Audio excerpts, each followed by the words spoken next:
ಎಲ್ರಿಗೂ ನಮಸ್ಕಾರ.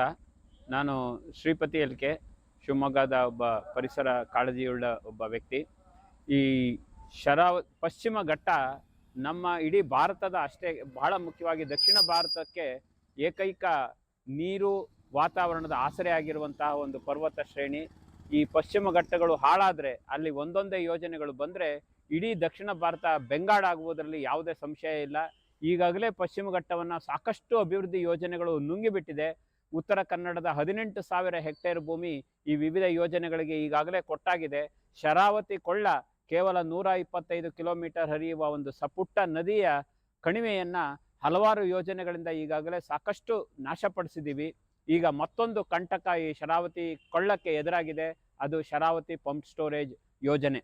ವಿದ್ಯುತ್ತನ್ನು ನೀರಿನ ರೂಪದಲ್ಲಿ ಸಂಗ್ರಹ ಮಾಡುವ ಈ ಯೋಜನೆ ಪರ್ಯಾಯಗಳಿದ್ದೂ ಸಹ ಯಾಕೆ ಇದು ಈ ಶರಾವತಿ ವನ್ಯಮೃಗ ಧಾಮವನ್ನು ಬಳಸ್ಕೊಳ್ತಾ ಇದ್ದಾರೆ ಅನ್ನೋದು ಒಂದು ದೊಡ್ಡ ಚಿದಂಬರ ರಹಸ್ಯವಾಗಿದೆ.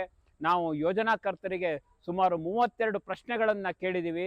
ಅವರು ಈ ಯೋಜನೆಯ ವಿರುದ್ಧ ಈಗಾಗಲೇ ಕೋರ್ಟಿನಲ್ಲಿ ಒಂದು ದಾವೆ ಇರೋದ್ರಿಂದ ಮಾಹಿತಿಯನ್ನು ಬಹಿರಂಗ ಮಾಡಿಸೋಕೆ ಆಗೋದಿಲ್ಲ ಅನ್ನೋ ಉತ್ತರವನ್ನು ಕೊಟ್ಟಿದ್ದಾರೆ. ಆದರೆ ನಾವು ಯಾವುದೇ ಹೊಸದಾದ ಮಾಹಿತಿಯನ್ನು ಕೊಡ್ತಾ ಇಲ್ಲ, ಕೇಳ್ತಾ ಇಲ್ಲ.